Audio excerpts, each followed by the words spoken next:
Well, I'm talking about the quartet in Act 1 of Don Giovanni. What happens in this scene is that the ordinary give and take of dialogue, the sort of naturalistic technique you'd expect to find in a play, and which we've seen used in our first example, is combined with a more stylized technique, something like what we've just seen in Zerlina's song. In short, in this quartet, 2 of the characters behave naturalistically, while 2 have a more symbolic role. There's a point in the action where Giovanni is talking in the street to Anna and Ottavio, 2 friends of his. Giovanni's actually talking to Anna, when another girl rushes in. Now, Giovanni has seduced this new girl some time ago, and throughout the opera she keeps rushing in to stop him seducing anyone else. Her name, by the way, is Elvira. And she is in the unhappy position of being desperately in love with Giovanni, in spite of the fact that he's finished with her. So Elvira turns to Anna and begs her not to trust Giovanni. Giovanni says she's crazy. Ma voi, bella Donna, perché così piangete? Il crudele che fu che osò la calma turbar del viver vostro.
È pazza, amici miei, è pazza, amici miei.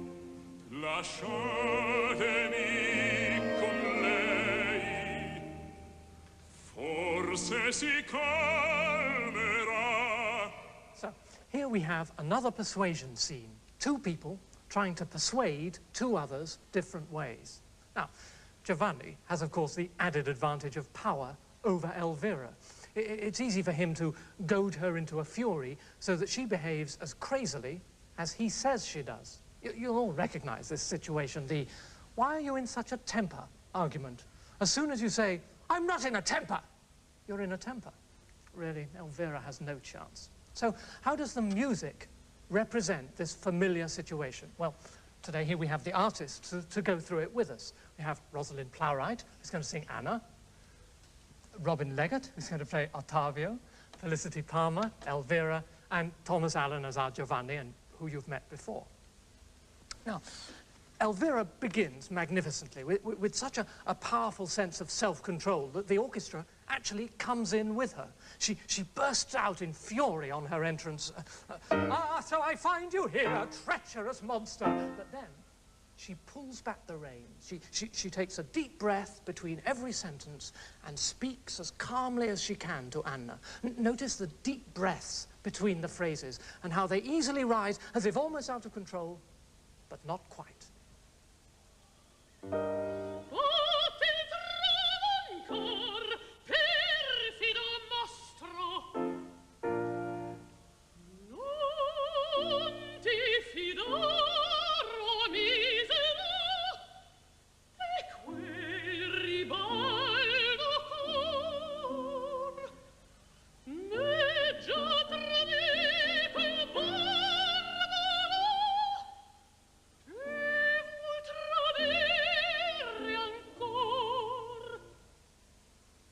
Felicity, we're looking at this section to see how Mozart portrays natural, real human behavior. What are the pauses there for? Well, I think, as you've said, she is making a great effort after her first line when she walks in and discovers for the 3rd time in the opera so far that Don Giovanni is there, not this time only with a woman, but with Ottavio as well, who are a much more difficult couple for her to deal with, and she has somehow got to restrain herself from, as she might otherwise do, hitting out at Don Giovanni and explaining to these two who are inexplicably there what the situation is all about. And I think Mozart puts in those pauses, as you've rightly explained, for her to get a grip of herself. Otherwise, I think they would be in one phrase, and it's a kind of, I mustn't do it. I think that's really what it's about. It's very good that at the end of the phrases, they actually rise, don't they? Oh, miserable! No. As though she would almost try and hit him, and then decides, but I'm explaining to these two the whole situation rather politely. And trying to present a very good face onto these, what look rather respectable people. Yes, I think people. that's the situation. But under Giovanni's goading, you actually soon lose control, don't you? Yes. First in these wild, far-leaping phrases like this one.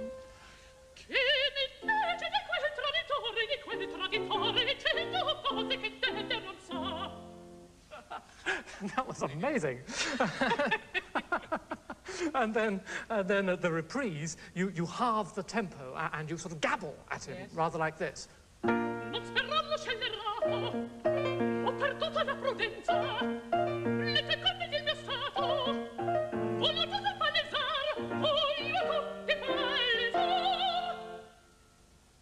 All this, you see, is perfectly explicable in terms of natural speech. And this naturalness makes it touching as well as being funny. Now, Giovanni, Tom, he has a different problem, doesn't he? The two-faced Giovanni has appeared again. That's right. I mean, you see the many faces of Don Giovanni throughout this opera, and it's rather chameleon-like. I think one must think of him as a chameleon presenting various shades of his skin. He has a situation, indeed, depending on which person he presents himself to. Previous to this, he's been the pillar of respectability, or rather a strange pillar of respectability towards the two funebrial characters. And along comes Elvira, much to his chagrin and surprise, and he has to present yet another image as the result of her arrival. And it's sort of passing it off rather. Indeed, collecting himself and then finding some excuse immediately. I mean, he always has an answer pat ready. She's crazy. Oh, absolutely. This woman, you must forgive her. She's not crazy. Put in the most tender She's in love terms. with you. She's in love with you. I know that, but we...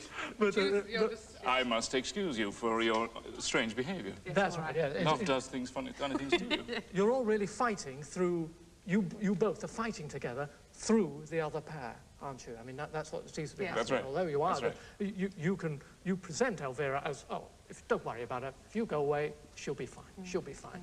But even then, you begin to snarl and bully just a little bit. Let's just hear this a little bit.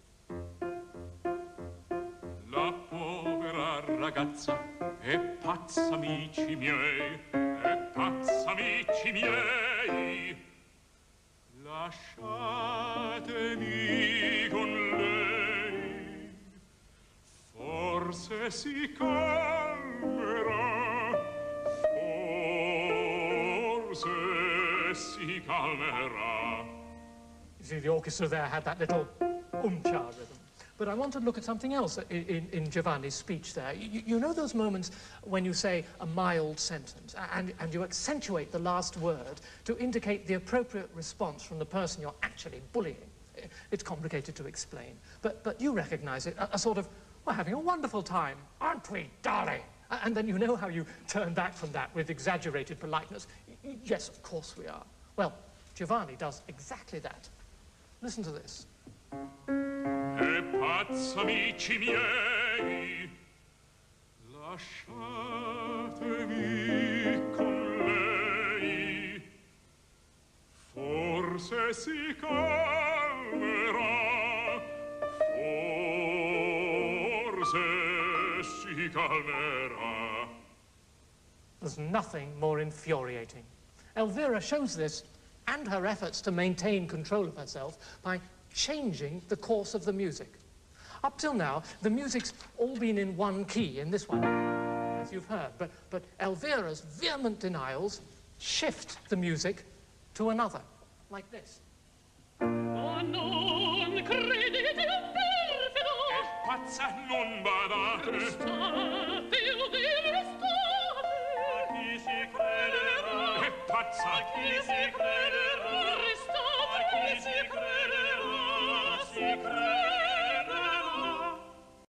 may think I've forgotten Ottavio and Anna. Well, in this opera, they are at the best of times rather shadowy people. And at this point, that's a positive advantage. Mozart has quite enough on his hands dealing with Elvira and Giovanni. It's enough if in this number, the other two express little more than conventional reactions. And opera has the perfect device to keep them aloof and not so individual. They sing the same words together in duet.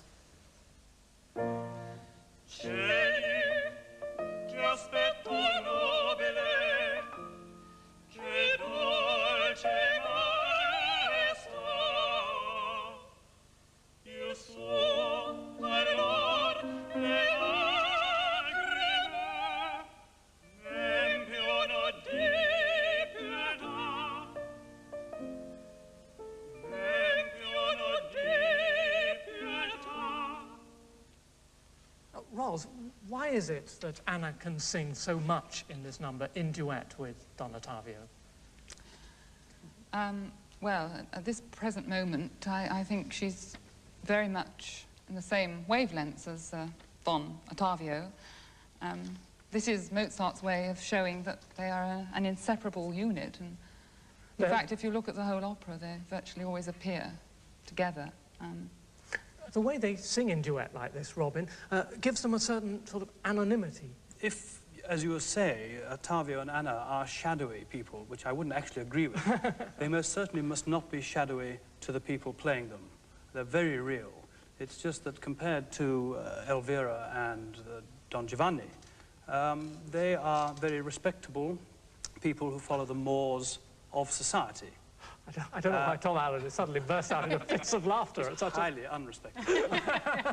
That must possibly be it. I see. So when I say shadowy, I'm really confusing two things. I'm really, just because they're rather conventional people and they tend to see things through conventional eyes, that doesn't mean they're shadowy so much as that they always brace in their emotions, unlike, as we've heard, Elvira. Yes. Is that really what That's it. And they react in the way that one would expect them to react. Yes, as together in this case. Perfectly honourable people. And I suppose that's also why they can sing in duet, because if they both know what the proper thing to do is, they will both naturally do it at the same time. Yeah. And another advantage of this is that halfway through, Giovanni can join them, as if assuming that they, like all right-thinking people, are on the same side as he is. He fits his language to theirs, and that leaves Elvira ever more desperate, out in the cold.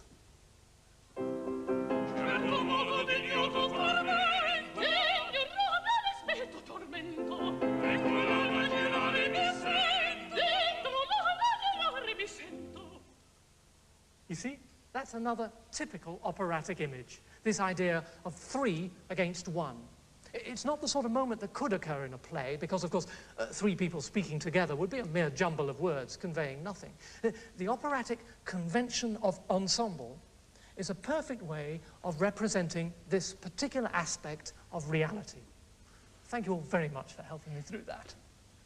And I've just time to show you one other example of how the musical structure and the movement of the scene go hand in hand throughout.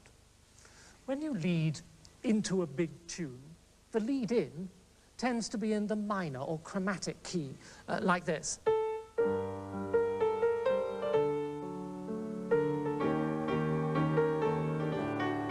So that the tune will sound all the brighter for it.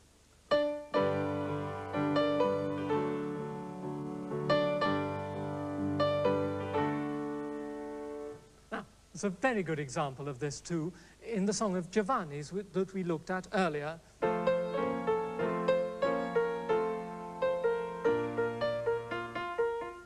Now, here in the quartet, there isn't a big tune in that sense, but there is a reprise and a build-up to it, like this.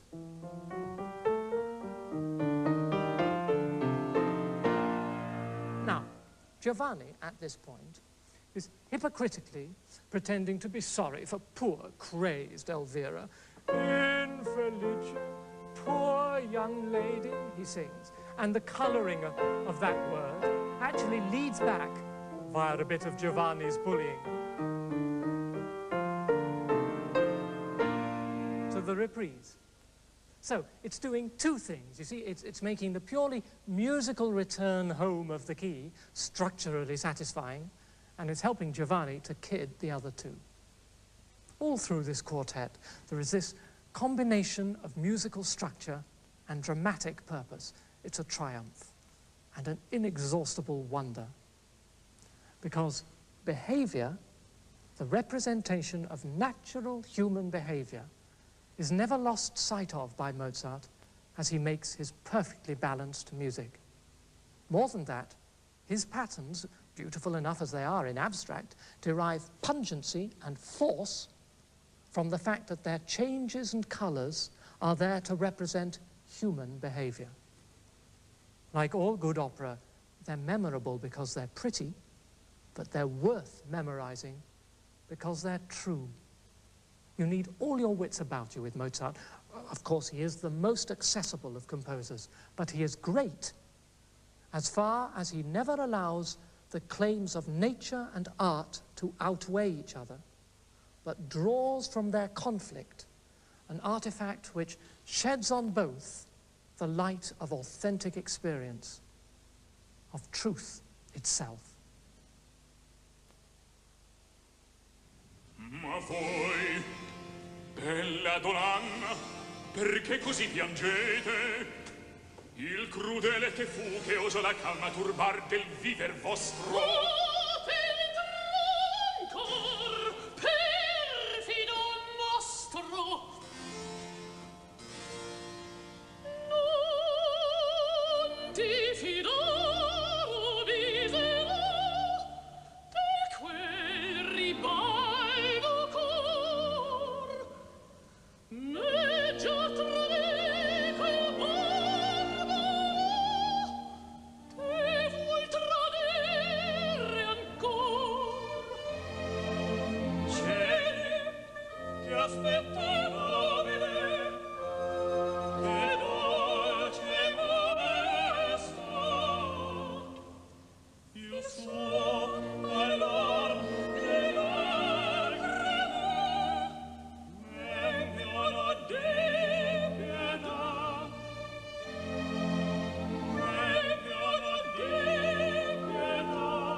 È pazza, amici miei, è pazza, amici miei.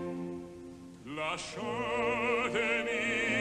con lei, forse si calmerà, forse si calmerà. Non credi che è perfido? È pazza, non badate. Chi si crederà? Restate! Chi si crederà?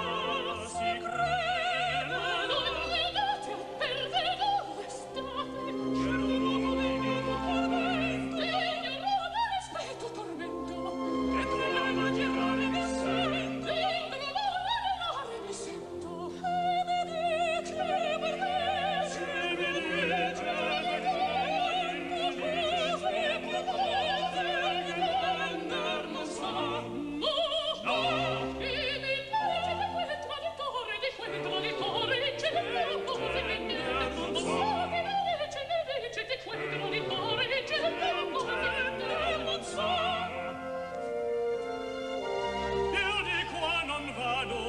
se non so come la far.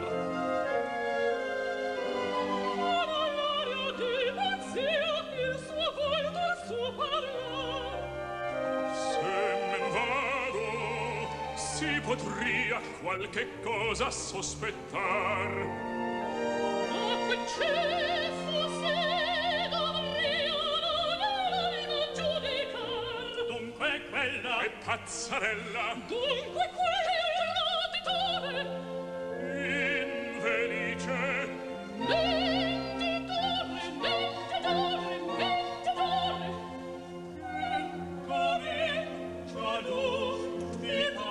Zitto che la gente si raduna, noi d'intorno siate un poco più prudente, vi farete criticare. Non saremo scellerato. Ho perduto la